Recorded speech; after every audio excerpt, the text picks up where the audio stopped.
What's up, crew? Hope you're having a rad day. In this episode, I give you my top raddest moments from 2020. I'm Alan, and this is the MTB Alan channel.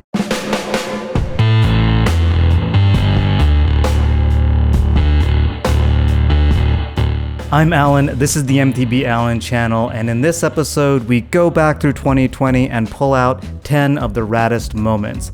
Each of these moments holds a special place for me, so I'm not going to be ranking them, but we will be going through them chronologically. Cancelled plans and losses of many kinds have made 2020 one tough year. It is a year that has required us to reconfigure and find what positives we could. For me, one of those positives was pretty obvious. I was coming into 2020 still recovering from my worst injury to date. Oh, shit. So I was grateful to just be back on the bike. That being said, up until January, I'd really only been able to ride smooth flow trails, so any trail with any kind of chunk was just too much for my wrist to handle. So the first thing on our raddest moments from 2020 is a return to the chunk. Not being able to ride chunk and chunder had been getting me down. This January day at Greer, my wrist was still pretty weak and painful, but I had enough success to allay whatever fears I had about never being able to ride rock gardens again.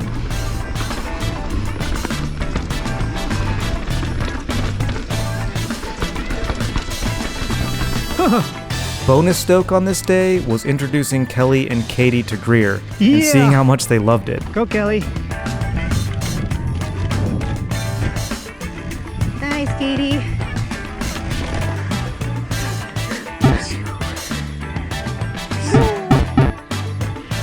First time at Greer. It was fun. Next up is Eric and Yuka at Skypark.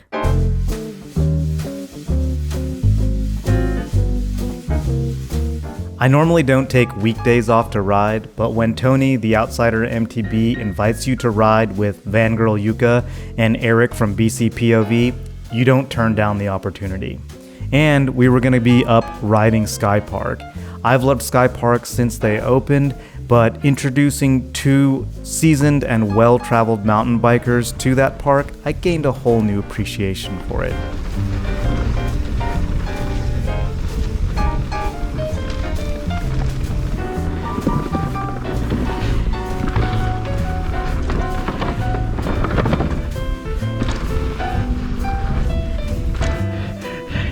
He didn't die.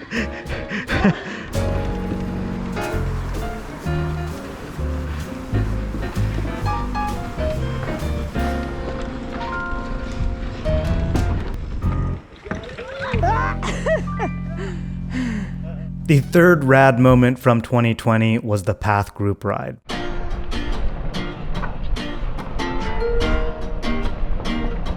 You probably already know how much I dig the Path, so when they offered to organize a group ride for me, I of course said yes.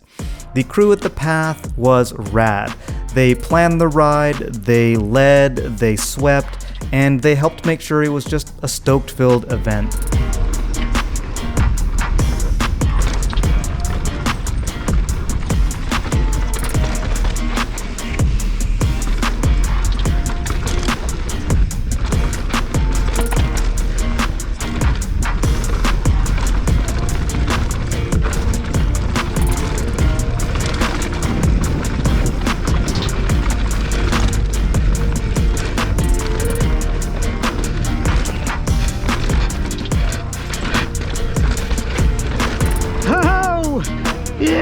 I'm not really good at planning stuff, and I've definitely never planned a group ride, so I was stoked that they were willing to make that happen. Hopefully in the future we can do more of this sort of thing. The fourth rad moment from 2020, Sedona.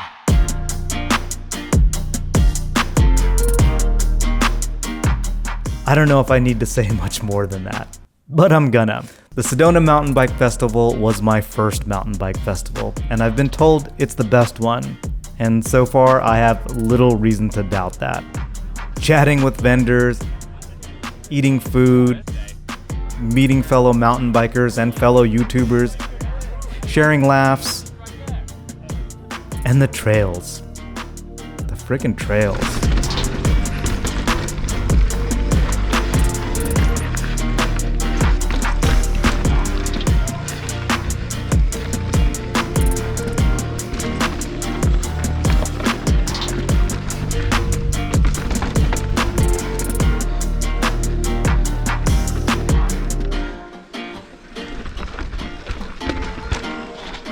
I have to say, I was a bit emotional as I was leaving.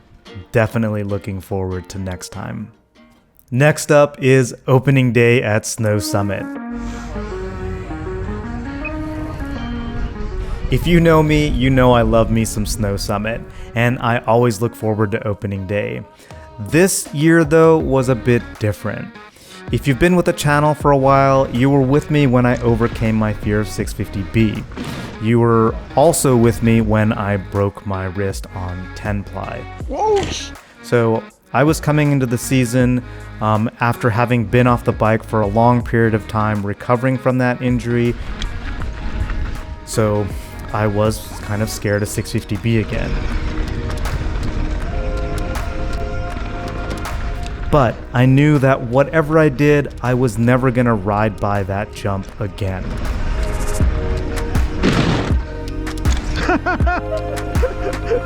After that, I knew things were gonna be alright, and the stoke levels were rising.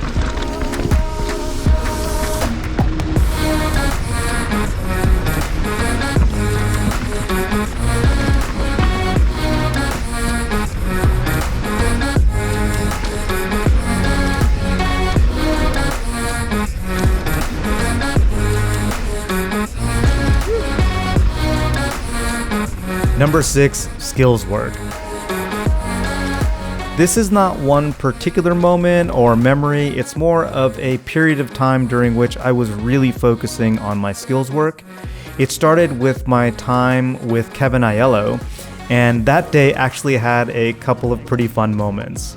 This one where I narrowly avoided a crash.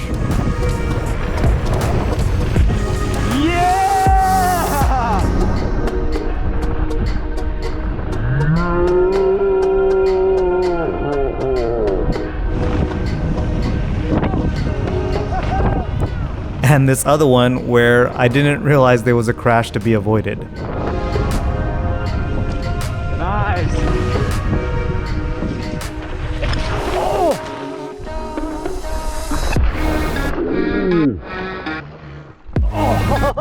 Oh, dude, are you okay? And on a following weekend, I got a key adjustment to my jumping technique from Jason Richardson. And it didn't hurt to have a brand new mini jump line at Snow Summit. Which brings us to the 7th Raddest moment from 2020. Blue Steel.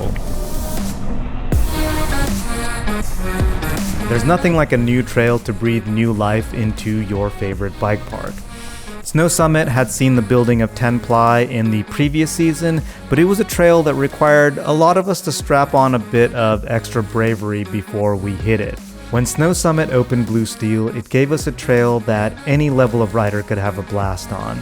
Warm-up laps on Blue Steel were so great, and it actually began competing with Party Wave as my go-to trail for the top of the mountain. The 8th rad memory from 2020 was hitting the Muscle Beach Tombstone for the first time. Like I said back then, it was kind of crazy that I hadn't hit it yet, but it was just one of those things that had gotten into my head. I was fortunate to have Scott there to give me just the right amount of pressure and support and to tow me in.